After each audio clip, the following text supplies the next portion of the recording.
మళ్ళీ ఇంకొక అన్బాక్సింగ్ వీడియోతో వచ్చాను. ఇంకొక ఫ్రైస్ తీసుకొచ్చాను, 3 ఫ్రైస్. అదేంటో కాదు, ఫ్లవర్ అండ్ ఫ్రై బేబీస్ అండి అయ్యి. నేను రాజమండ్రి మొన్న నుంచి తీసుకొచ్చాను కదా, ఒక 3 బేబీస్ తీసుకొస్తే 2 చచ్చిపోయినాయి, ఒకటి ఉంది.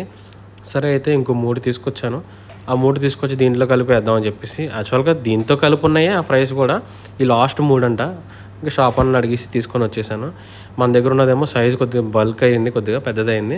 ఏంటంటే షాప్ అంటే తెలుసు కదా, వైట్గా బతుకుండాకి వేస్తారు అంతే ఫుడ్. మనం ఏంటంటే దానికి కొద్దిగా గ్రోత్ రావాలని ఆ ఫుడ్ ఈ ఫుడ్ వేస్తాం కానీ కొద్దిగా పెద్దదైంది.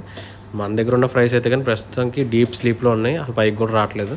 సరే ఎక్లిమేట్ చేసిన తర్వాత మళ్ళీ దాన్ని తీసుకొచ్చి వాటర్లో అయితే రిలీజ్ చేశాను. రిలీజ్ చేసిన తర్వాత ఇంకా నైట్ కదా, మార్నింగ్ చూద్దాం అని చెప్పేసి వదిలేసి ఇంకా వెళ్ళిపోయాను. ఎర్లీ మార్నింగ్ వచ్చి చూశానన్న, అంతే ఒకటి పైన గాల్లో తేలుతూ ఉంది. చూడండి సైజ్ చూడండి, ఈ 3 ఎలా ఉంది, అది చూడండి ఎలా ఉందో. కానీ ఇవన్నీ కూడా ఒక షాప్లోంచి ఒకేసారి తీసుకొచ్చినాయి. ఇది మన ఫుడ్ వల్ల సైజ్ పెరిగింది. సరే అయితే ఈ పక్కనేమో ఒకటి ఉంది, ఇది చూస్తేనేమో ఏదో చచ్చిపోయిందా ఏంటో వచ్చింది. సరే ఇంకోటి చూస్తేనేమో దాని రెక్కలు లేవన్నా. రెక్కలు మొత్తానికి మన దగ్గర ఉన్నాయి, కొట్టేసినట్టు అనుకున్నా. వెనకాల రెక్కలేదు, సైడ్ రెక్కలు లేవు. ఇది చచ్చిపోద్ది గ్యారంటీగా, నాకు అయితే డౌటే. దీన్ని సపరేట్గా చేద్దామంటే సపరేట్గా చేసిన అరగంటకి స్ట్రెస్లోకి వెళ్ళి చచ్చిపోయింది. ఇంకా అందుకే ఏదైతే అయిందని ఉంచేసాను.